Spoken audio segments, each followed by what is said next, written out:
મારે એક વાત આ દુનિયાને ચોક્કસ કહેવી છે કે જે કોઈ દીકરીને પોતાનો માડી જાયો વીર નથી ને, એને કોઈ દિવસ બાપ મેળું ન મારશો. કારણ એ તમામ પ્રકારના મેણાઓ સહન કરી શકે છે, પણ જ્યારે એના ભાઈ નથી એટલે ભાઈ પ્રત્યેના કોઈ શબ્દો બોલાય ત્યારે દીકરી સહન નથી કરી શકતી હોતી.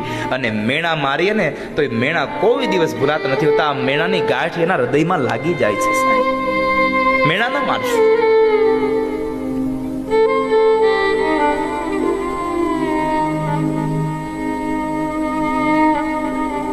ભાઈ ન હોય એવી ભાભીને એની નણંદોએ પણ ક્યારેય મેણા ન મારવા.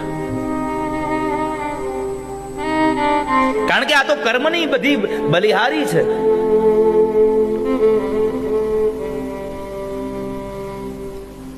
યુવાન